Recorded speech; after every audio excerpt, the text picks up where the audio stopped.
In our village, stories don't travel through the internet first. They travel through silence, through glances, through the way people suddenly stop asking questions. This story began on an ordinary morning. The sun rose like it always did over the red earth, and people went about their lives, fetching water, opening small shops, greeting neighbors with tired smiles. Nothing felt different until they noticed her. A young woman standing alone near the road, holding her phone, not crying, not smiling, just standing there as if time had paused around her. In Africa, we understand something deeply. When a woman stands quietly like that, something heavy has happened. Her name was Amina. Everyone in the village knew her story, or at least they thought they did. They knew who had left. They knew how long she had waited. They knew how silence had followed her for years. What they didn't know was this. That morning, the past had called her back,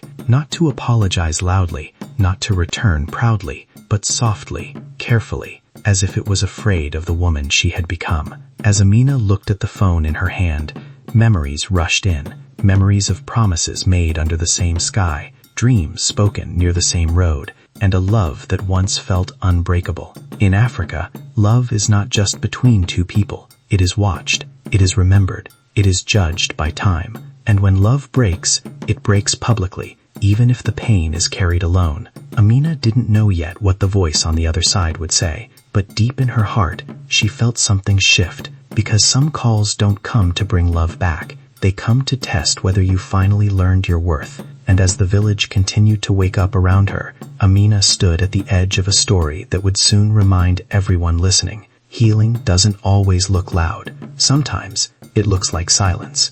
When Amina answered the call, she didn't say a word. In Africa, silence is not weakness. Silence is listening. On the other side, there was breathing, slow and unsure, like someone who had practiced this moment 100 times but still didn't know where to begin. Then a voice she once knew better than her own thoughts, a voice that had promised forever and disappeared without explanation. He said her name softly, as if afraid it no longer belonged to him. Amina. That single word carried years of absence. He spoke about the city, how life had been fast but empty, how success had not brought peace, how nights were loud but lonely.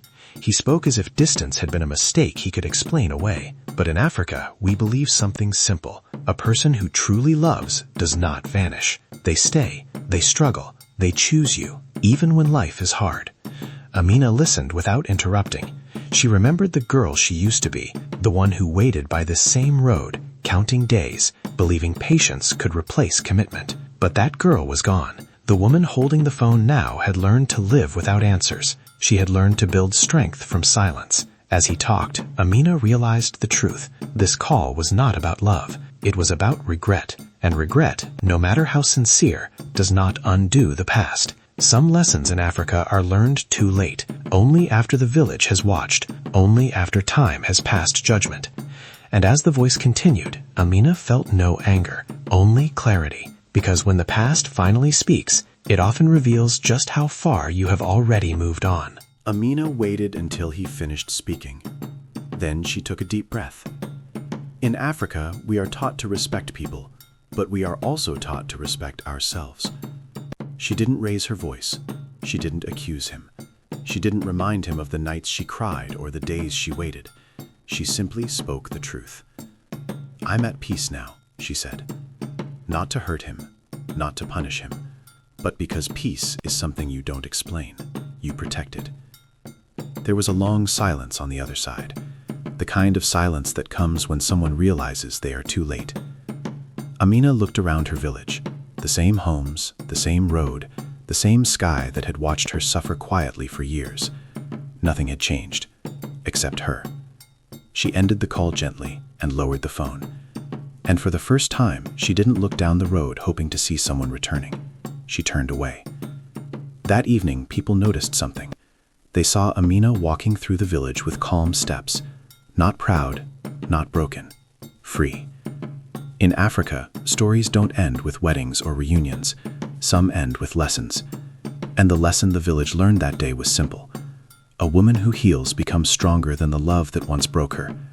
The man who left learned too, that some doors don't close loudly, they close quietly. after you've lost the key. As the sun set over the red earth, Amina went home, not to wait, not to remember, but to live. And if you are listening to this story today, remember this. If someone left you and came back too late, it doesn't mean you failed.